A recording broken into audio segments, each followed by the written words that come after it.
Curvature theorem. When we curve a straight line and form an arc, each and every one of the points, not consecutive, of this line are now closer among them on interior of the arc, and therefore this differential of particular approach between each and every one of its points, it will also influence the total of the set or line, which must have lost a minimum of dimension. And vice versa, if we stretch an arc until it turns it into a straight line, now all its points are further away between them, and therefore also the set or line will be more widespread and sized. This, taken to its infinite extreme, could be considered that if we roll up indefinitely a line, it would disappear in a single point of the plane.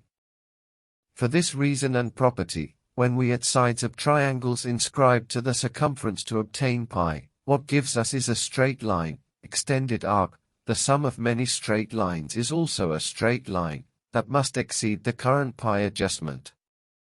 As for the cyclic pi, YouTube video, cyclic pi 6, its mathematical and geometric properties are so important that it represents a special number of pi itself, even if it were not the right pi.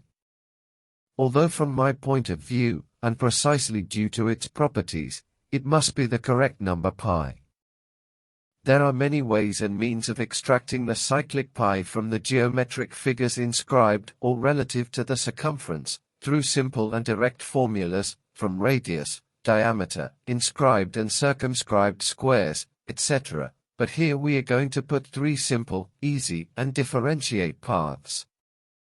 And they are, that of the special circumference of pi diameter, of the floating point method, and through the golden ratio or phi number.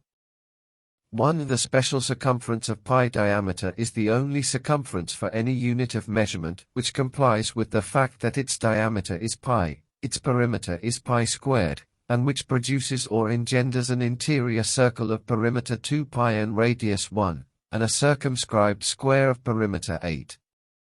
Well, the cyclic pi number is extracted from the interrelation of these parameters.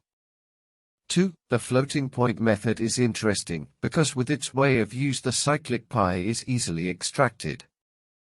This is done by raising cyclic pi to successive powers, and expressing its results in floating point. As we see when we get to the 17th power, the floating point result is 2 by square root of 2. But if we now proceed from here in reverse, from 2 square root of 2, we obtain the cyclic number pi. 3. With the use of the phi number, we obtain an interrelation formula between pi and phi, with which we can extract one from the other.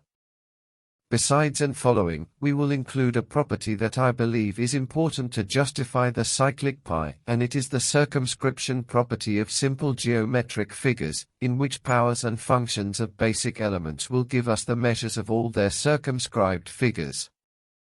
Then, allow me to explain in a simplified way the property of circumscription of geometric figures, in this case referring to the circumference and its inscribed and circumscribed squares.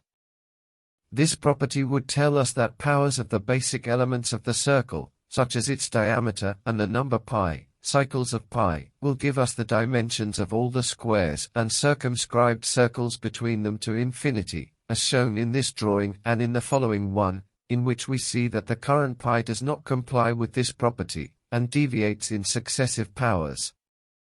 Well friends, thanks for your interest.